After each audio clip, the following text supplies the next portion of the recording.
Running in the winter can often seem like quite the chore, but it doesn't always need to be that way. With a few simple adjustments, you can make some of your runs this winter the best ones yet.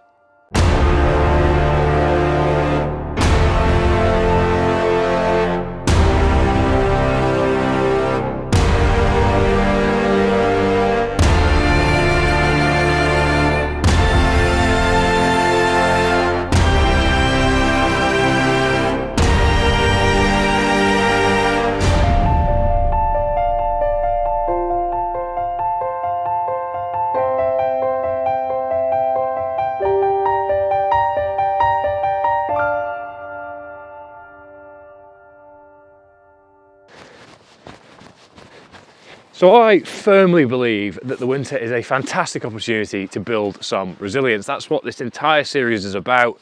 It is embracing the cold, embracing the wind, embracing the rain, embracing all the things that make the winter, because it gives us a fantastic opportunity to build our resilience and come out the other side a better version of ourselves. So that's why in this video today, I'm going to go over 5 tips on how you can improve your running this winter. I ain't no altar boy.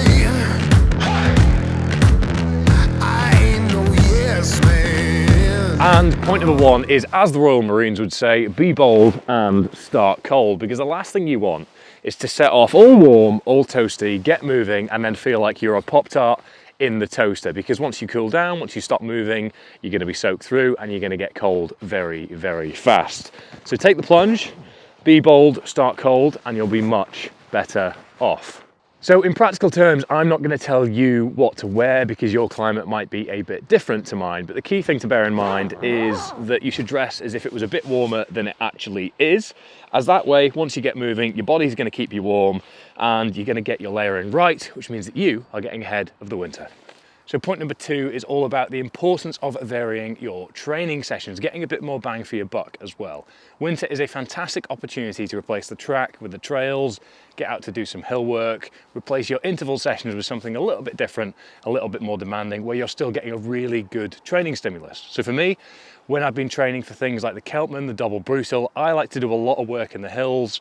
A really good session you can try if you've got some hills local to you. 30 seconds hard effort uphill, walking back down to where you started and going again. Repeat that 6 to 12 times and you'll very quickly be feeling yourself adapt.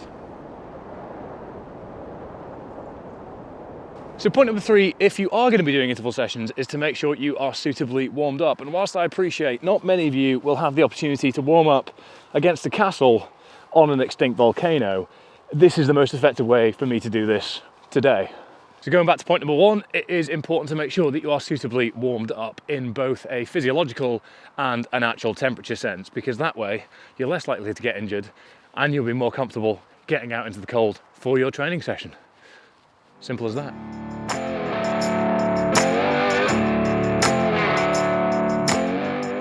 As this is a channel that focuses on hybrid athletes, if you are somebody that's coming to running from a weightlifting background, it's important to bear in mind that your muscle mass, your fatigue from lifting is going to impact your mobility and flexibility when you're out for a run.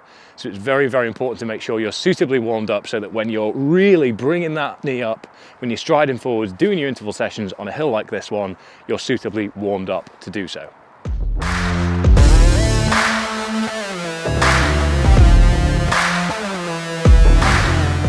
Point number 4, is this you?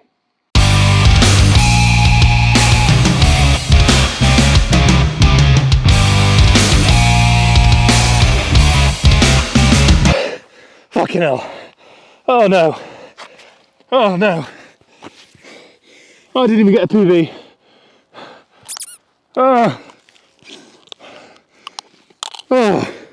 One of the biggest mistakes that runners in the UK and perhaps elsewhere in the world make is training over the winter as they do the summer. I'll hold my hands up and say that I've been there, and in the past, in my younger years, I went full send towards a 5k and 10k PB in 3 degrees in the pissing wind and rain, which is not optimal conditions physically or psychologically. So bear in mind that over the winter, it's a fantastic opportunity to focus on base training, zone 2 work, mixing up your training, but it's not really the time of year where you're going to be setting marathon PBs. You're not going to be setting PBs left, right and center, so don't think that you're going to be, and do bear that in mind. Sleep when I'm dead, whether you're ready or not, I'm rolling in like a train.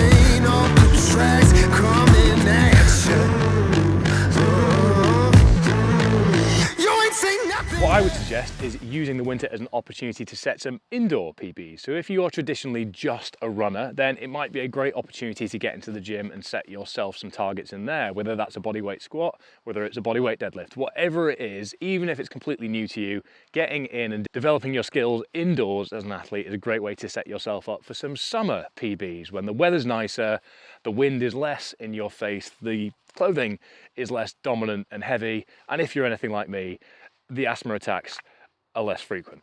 Won't quit, I come back every time. My heart, my soul, my fight, my appetite. Won't stop, won't quit, I come back every time. My heart, my soul, my fight, my appetite. Okay, and job done. Point number 5 is to have something to look forward to after you're done, because it's a big win getting out for a run in the winter. This is quite a nice day, but it is very, very infrequently like this here in Edinburgh in Scotland. Most of the time you probably wouldn't be able to hear me. You might not even be able to see me because of fog, wind and rain, but today we have lucked out. So I have a protein bar and a protein shake, which I've already consumed, waiting for me here as something that I look forward to. Whether that's what you go for, whether it's something you've got waiting at home, a bowl of soup and some crusty bread, perhaps, whatever it might be, have something that you look forward to waiting for you on the other side. So build your routine, build your habits around your training, make sure that you're well equipped and that you're listening to how you respond to certain things. Because tackling the winter, getting out into the less than ideal weather is a huge win and something you should be very proud of. It's going to build your resilience, and then you can reward yourself for something that you look forward to, however simple or however complex, on the other side. So I'm gonna open this up once my hands have warmed up a little bit more, get that down me, and then head home. And with that being said, that is all I am gonna cover today. So hopefully you've taken away some things that you can implement to improve your running this winter. And if you're looking for some new kit, then please head to the link in the description down below where you can grab yourself some of the Gymshark speed range, which I would recommend for running. If you are looking for online coaching, training plans or training programs, head to the top link in the description down below where myself and Johnny can take you through Omnia Performance's training methodology. And there are a whole load of other links in there that you can engage with too, which does myself and the channel a solid. So thank you very much in advance. Before I depart, just a quick reminder to please like the video if you have not yet done so already. Make sure to hit the subscribe button and share your comments, thoughts and feelings down below so that this can be a collective resource pool of how we can all improve our running over the winter. So that's that. Thank you very much for watching and see you next time.